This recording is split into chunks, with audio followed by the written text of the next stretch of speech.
So ito mga lods, ito yung ginamit natin na pang-extract ng ibang sobrang langis. Kasi lumampas sa aking ano, ito yung aking langis. Wala na yun na. Sobra siguro mga, ito yung full niya.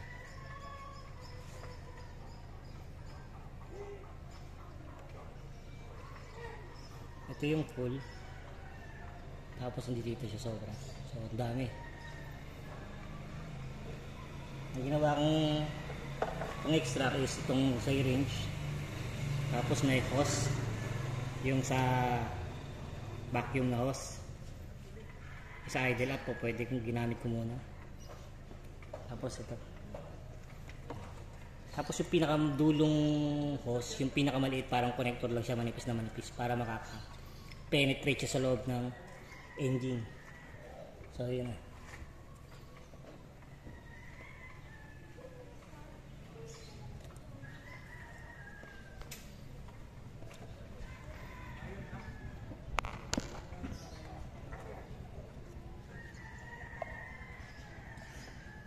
Medyo blurry lang yung camera natin.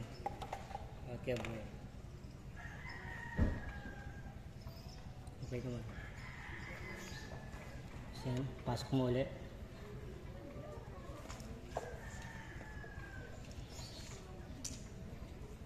Tsagahan lang yung proseso.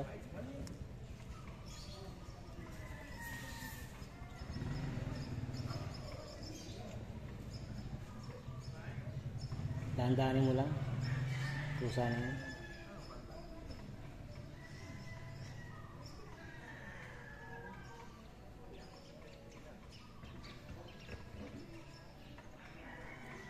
Kasi kapag sobrang langis natin, ang unang sinisira niyan, yung mga oil seal. Or worse, kapag sa sigunyal, yan, yung mga kailangan niya. At minsan, nakakit siya dun sa may piston. Kung pakunti-kunti lang, nasusunog din naman siya, pero nagkakaroon ng dirt doon sa piston natin sa may ulo. At saka kung malala na, kung marami na, nahihirapan siya magsunog. Kasi hindi naman nasusunog yung langis.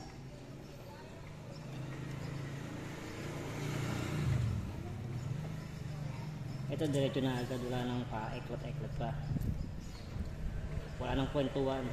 Wala nang please subscribe, follow my page, follow my YouTube channel na. Ito dire-diretso na agad. Dahil mahirap mag-camera. Yan. Just sharing lang.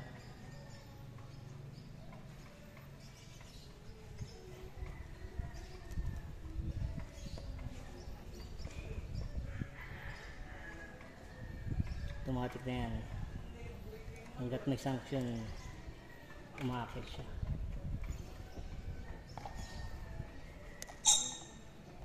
Tapos itapon nyo lang na maigi yung langis kasi napakadelikado niyan.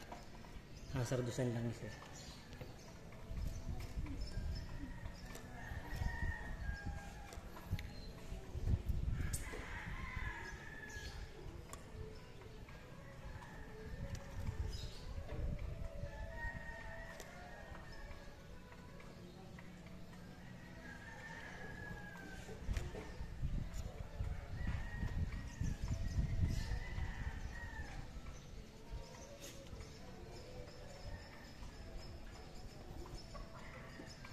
Yun, check mo natin langis.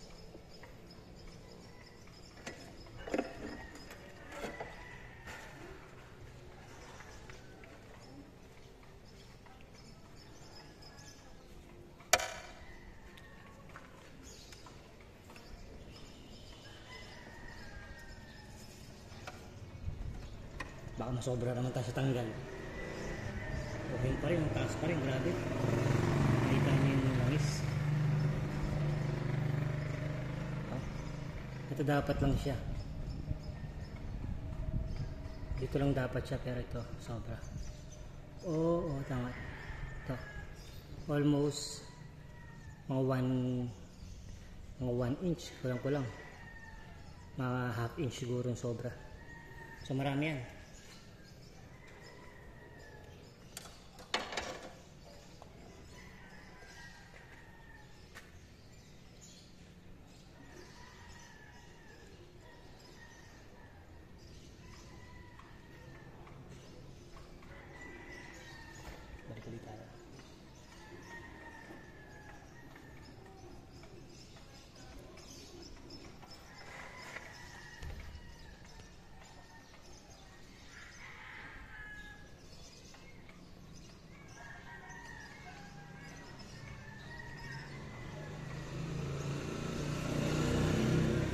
So yun lang siguro ang pinaka panukat ko lang, nasa inyo na yan kung paano sukatin, kung isang bote ng Yakult or mineral, depende sa tansya nyo kung gaano karami yung langis, no?